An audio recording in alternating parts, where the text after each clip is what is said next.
अस्सलामुअलैकुम वरहमतुल्लाहि वबरकातुहू। मोअज़्ज़िज़ असातिज़ा इकराम, कैसे हो आप लोग। उम्मीद और दुआ अल्लाह रब्बुल इज़्ज़त से यही है कि आप लोग सब बखैरियत होंगे। चलिए बढ़ते हैं आज की इस वीडियो की ओर। गाइज़, कल के रोज़ जो पेपर फर्स्ट था उसकी आंसर की मैंने जो तो अपलोड कर दिया हूँ, और आपकी डिमांड पर, आपकी फरमाइश पर पेपर सेकंड की भी जो उर्दू पेपर है, पेपर सेकंड लैंग्वेज फ़र्स्ट, उसकी भी आंसर की जो तो मैं बनाने की यहाँ पर कोशिश कर रहा हूँ। देखिए, मैं आप लोग को बता देता हूँ, ये उर्दू का एल सेट है, ये सेट नंबर एल है। ये आप लोगों को इसके ज़रिए से आंसर की जो तो चेक करना है। अगर आप लोगों का और भी कोई दूसरा सेट है तो आप लोग को एक बात मैं बतला दूँ कि क्वेश्चन सबके सेम ही है, बस सीक्वेंस आगे पीछे जो है तो हुई है। तो आप लोग उसके मुताबिक जो है तो देख लीजिए, और उसके मुताबिक जो तो आप लोग अपने आंसर को जो तो क्लिक कीजिए। ठीक, मैं फिर आप लोग को बता दूं कि ये जो सेट मैं सॉल्व कर रहा हूँ, ये सेट नंबर एल है। एल सेट है, language first paper second, P second language first. ठीक, इसके साथ साथ कुछ असातिज़ा ने मुझे व्हाट्सएप के ज़रिए से हिंदी और मैथ्स वगैरह की भी जो तो आंसर की बनाने के लिए जो तो कहा है, फरमाइश की है। मैं उन लोगों से रिक्वेस्ट करूँगा कि आप लोग को अगर चाहिए तो आप लोग मेरे नंबर के ऊपर क्वेश्चन पेपर जो तो शेयर कीजिए, इंशाल्लाह उसको भी जो तो मैं बनाकर पोस्ट कर दूंगा। तो आइए, टाइम वेस्ट ना करते हुए, पैराग्राफ को लेंथी है या पैराग्राफ बड़ा है, उसको पढ़ के मैं टाइम वेस्ट नहीं करूंगा। डायरेक्टली आप लोगों को जो तो मैं क्वेश्चन पढ़ूंगा और उसका जो सही आंसर है वो सही आंसर बताकर जो तो मैं आगे बढ़ूँगा। ठीक है, तो देख लीजिए। पहला जो सवाल है हम लोगों का, पहला सवाल है, जदीद तर्ज ज़िंदगी में किसको इल्लत कहा गया है। तो इसका सही जवाब है फास्ट फूड को। ठीक, सही जवाब है फास्ट फूड को इल्लत कहा गया है। ठीक, उसके बाद क्वेश्चन नंबर 92 देख लीजिए आप लोग। क्वेश्चन नंबर 92 है, किसने समाज के सामने एक मसला खड़ा कर दिया है। तो इसका सही जवाब है नई तहज़ीब और बदलते हुए तर्ज ज़िंदगी ने एक नया मसला खड़ा कर दिया है। क्वेश्चन नंबर 93 देखिए, बहुत आसान है, इतना इजी है कि मैं समझता हूँ कि सिर्फ मार्क्स बिल्कुल परोस दिए गए हैं। गर्म का मुतज़ाद क्या है, याद रख लीजिए। मुतज़ाद का मतलब होता है ज़िद, जिसे हम लोग ज़िद्दैन कहते हैं। ठीक, ज़िद्दैन हम लोग कहते हैं। तो मुतज़ाद का जो ज़िद है वो है, गर्म का मुतज़ाद है सर्द। ठीक, क्वेश्चन नंबर 93 का आंसर नंबर 3 जो है तो सही होता है। उसके बाद क्वेश्चन नंबर 94 देख लीजिए आप लोग। फास्ट फूड को कौन सी अशिया कहा जाता है। तो फास्ट फूड को यहाँ पर क्वेश्चन नंबर ऑप्शन नंबर 3 झटपट खुर्दनी अशिया जो तो इसे कहा जाता है। ऑप्शन नंबर 3 जो तो इसका सही होता है। ठीक, आइए क्वेश्चन नंबर 95 पर बढ़ जाते हैं हम लोग। शय की जमा क्या है, याद रख लीजिए, शय की जमा क्या है। तो शय की जमा ऑप्शन नंबर 2 अशिया होता है। अशिया, अशिया शय की जमा होती है, उसका मतलब होता है चीज़ें। ठीक, क्वेश्चन नंबर 96 देख लीजिए आप लोग। फास्ट फूड ग्राहक के सामने कैसे पेश किया जाता है। तो फास्ट फूड ग्राहक के सामने जो है तो गर्मा गर्म पेश किया जाता है। ठीक, कोई ऑप्शन नंबर 2 जो है तो इसका सही होता है। याद रख लीजिए, मैं आप लोग को डिटेल नहीं दे रहा हूँ, सिर्फ क्वेश्चन के आंसर बता रहा हूँ। ठीक, 97 देख लीजिए। फास्ट फूड की तैयारी और पेश कैसे होती है, पेश कैसे होती है। इसका ऑप्शन नंबर 3 है सही जवाब, इसका ऑप्शन नंबर 3 है। हाँ, ये देख लीजिए, दोनों फौरी तौर पर होती है। 97 का ऑप्शन नंबर 3 जो है तो ये सही है। क्वेश्चन नंबर 98 देख लीजिए। 98 है, फास्ट फूड ने किसको रोज़गार के मौके फराहम किए हैं। इसका ऑप्शन नंबर 4 सही है। बहुत से बेरोज़गारों को रोज़गार के मौके फराहम किए हैं। ऑप्शन नंबर 4 जो तो इसका सही है। ठीक, आइए बढ़ते हैं क्वेश्चन नंबर 99 की तरफ। क्वेश्चन नंबर 99 है, फास्ट फूड किसे कहते हैं। तो फास्ट फूड यहाँ पर ये देख लीजिए, इसका ऑप्शन नंबर 3 है। वो पकवान या ग़िज़ाएँ जिन्हें फौरी तौर पर तैयार किया जाता है उन्हें फास्ट फूड कहते हैं। यानी ऑप्शन नंबर 99 का तीसरा जो है तो सही होता है। इसका आखिरी सवाल हाँ, अब यहाँ से आप लोगों के जो पैराग्राफ के सवालात थे सबक के वो ख़त्म हुए और नज़्म के ऊपर जो सवालात है वो शुरू हो रहे हैं। नज़्म के सवालात कहाँ से कहाँ तक है? सवाल नंबर 100 से लेकर तो 105 तक जो तो इसके जवाबात है उसी पर बेस्ड है। आइए देख लेते हैं सवाल नंबर 100 वाला। देख लीजिए, शायर अपनी भलाई किस में समझता है?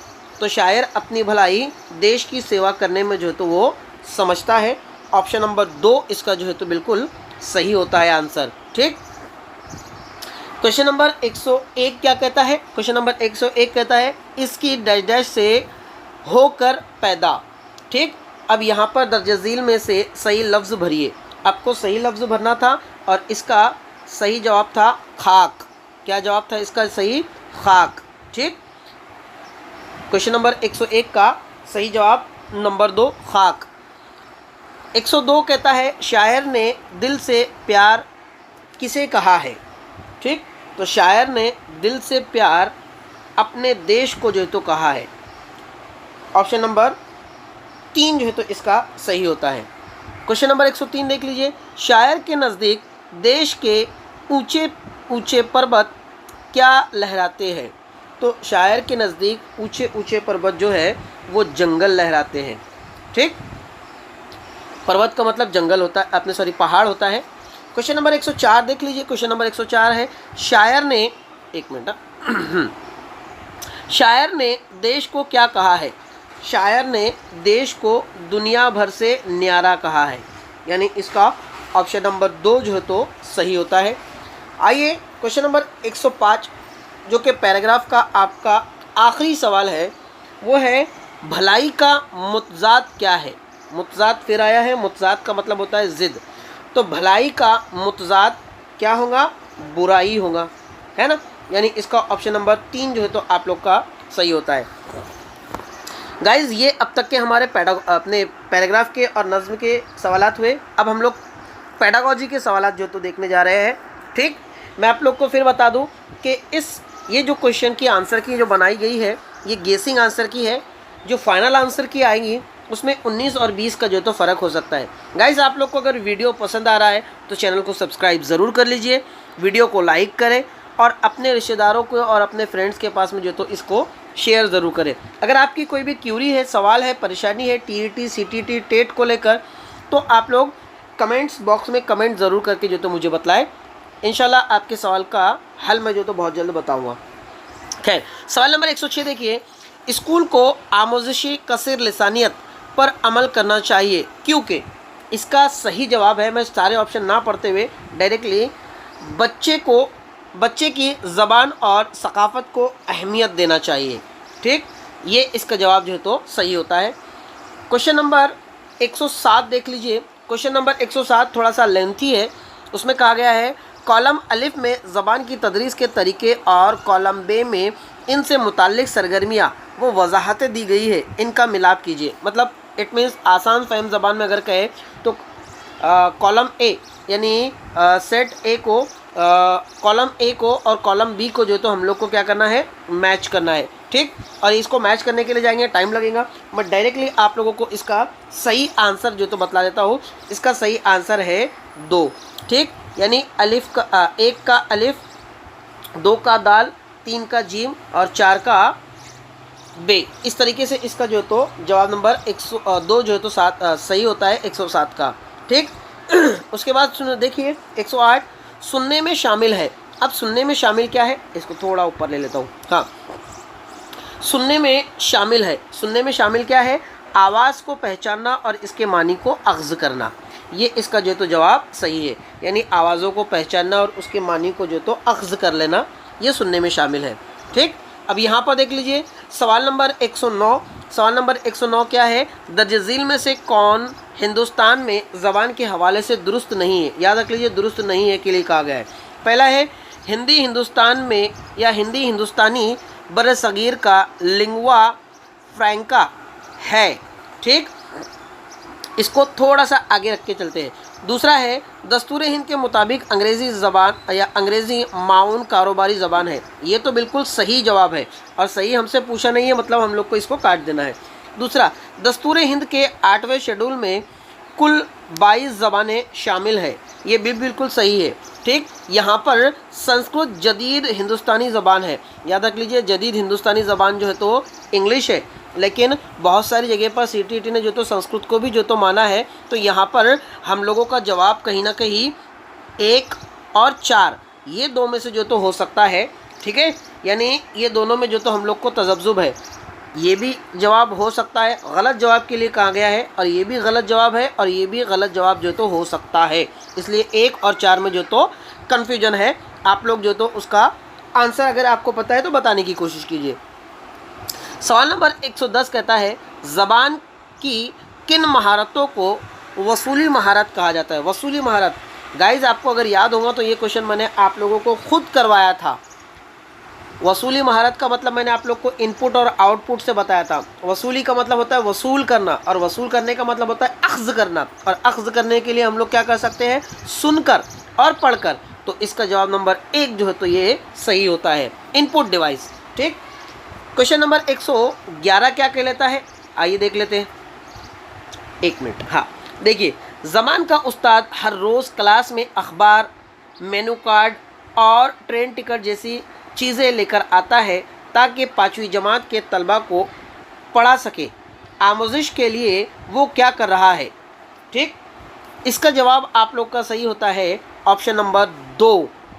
अपनी तदरीस को ज़्यादा हकीकी और सूदमंद बनाने के लिए वो मुस्तनद मवाद का इस्तेमाल कर रहा है, यानी अपनी तदरीस को वो जो तो रियलिस्टिक चीज़ों से जो तो जोड़ रहा है और मुस्तनद मवाद जो कि एक परफेक्ट वसाइल तालीम है उसका इस्तेमाल वो जो तो कर रहा है। जवाब नंबर 2 जो तो आप लोगों का सही होता है 111 का। सवाल नंबर 112 क्या कह लेता है? देख लीजिए, ज़बान की क्लास में तलबा उस्ताद की निगरानी और रहनुमाई में ग्रुप बनाते हैं और दिए हुए मौजू पर एक इश्तिहार तैयार करते हैं। इस तरह की ज़बान की आमोजिश को क्या कहा जा सकता है? तो याद रख लीजिए, इस तरह की ज़बान की आमोजिश को शिराकती आमोजिश। शिराकती आमोजिश का मतलब होता है मतलब शिरकत करके, यानी एक दूसरे का पार्टिसिपेशन करके जो तो मुसाबकत अपने एक दूसरे का पार्टिसिपेशन करके या हेल्प करके जो तो आगे बढ़ना। सवाल नंबर 113, आमोजिश के किस मकतबा फ़िक्र का मानना है कि ज़बान चाहे लफ्ज़ी हो या गैर लफ्ज़ी ये आदत की तश्कीली अमल से अंजाम पाती है? ठीक, तो इसका सही जवाब है आप लोग का किरदार पसंदियत। ठीक, जवाब नंबर 103 जो तो इसका सही होता है किरदारियत पसंद या किरदारियत पसंदी, इस तरीके से इसका जवाब सही है। सवाल नंबर 114, उस्ताद तलबा को रेस्टोरेंट में मुस्तअम्मिल लफ्ज़ियात से मानूस करने के लिए एक काम देता है। दर्ज झील में से किसे सबक के मकासद में शामिल होना चाहिए? तो इसका जवाब 1 जो तो सही होता है, जिसे हम लोग आवाज़ को पहचानना और इससे मानी अख्ज़ करना जो तो होगा इसका जवाब सही। सवाल नंबर 115 देख लीजिए। सवाल नंबर 115 है कि हिंदुस्तान में कसर लिसानियत का मकसद असातिज़ा को समझना है कि, अब क्या समझना है? 1 मिनट। हाँ, इसका जो सही जवाब होता है गाइज आप लोगों का वो ऑप्शन नंबर 2 जो है तो आप लोगों का सही होता है कि तरसील होती है और समाजी रवाबित बरकरार रखे जाते हैं। ऑप्शन नंबर 2 जो तो आप लोग का इसका सही होता है। क्वेश्चन नंबर 116 देख लीजिए, कहानी के ज़मान वो मकान को कहा जाता है, क्या कहा जाता है वो बताना है। तो इसको बिंत कहा जाता है। ठीक, यहाँ पर आप लोग का मेराज भी नहीं, मरकज़ी ख़याल भी नहीं और प्लाट भी नहीं, यहाँ पर इसको बिंत जो तो कहा जाता है, याद रख लीजिएगा। ठीक, सवाल नंबर 117 जो तो क्या कहता है कि असातिज़ा तलबा और मवाद जांच और अंदाज़ा कद्र के असरात को कहा जाता है, क्या कहा जाता है? यहाँ पर इसको वॉश के असरात जो तो कहा जाता है। ठीक, डायरेक्ट आंसर बता रहा हूँ आप लोग को। सवाल नंबर 118, ज़बान की क्लास में उस्ताद तलबा के एक ग्रुप से ख़रीदार, उसके बाद में जायदाद बेचने वाला, ज़मीन के मालिक और किराएदार का रोल अदा करने और दूसरे तलबा को इनकी बातचीत सुनने और लुत्फ़ अंदोज़ होने के लिए कहता है। इस सरगर्मी को डैश कहा जाता है। इस सरगर्मी को जो तो क्या कहा जाता है, याद रख लीजिए, रोल प्ले जो तो इसे कहा जाता है। क्वेश्चन नंबर 119 देख लीजिए, अजान हो रही है, मैं फटाफट ख़त्म कर देता हूँ। तरन्नुम लब व लहजा, ज़ेर व ज़बर और आहंग जैसे लसानी अमल को डैश डैश कहा जाता है। इसका सही जवाब है उरूज़। ठीक, सही जवाब है उरूज़। ठीक। क्वेश्चन नंबर 120 आखिरी सवाल है, क्या कहता है कि दर्ज झील में से कौन सबक सुनने की मंसूबा साजी का अहम आमिल नहीं है। ठीक, तो इसे बोलने की जिन्स और बोलने वाले की जिन्स ये अहम आमिल जो है तो नहीं है। यही इसका जो तो गलत मतलब कि सही जवाब, जो गलत जवाब पूछा गया था वही हम लोग को जो तो बताना था, और गलत जवाब यही है, और गलत जवाब ही हमारा सही जवाब है। तो गाइज़ मैं समझता हूँ कि आज का वीडियो आप लोग को पसंद आया होगा। दुआ का तालिब, आपका दोस्त, आपका खादिम शाकिर शेख सर। मिलते हैं अगले वीडियो में, तब तक के लिए अल्लाह हाफिज़।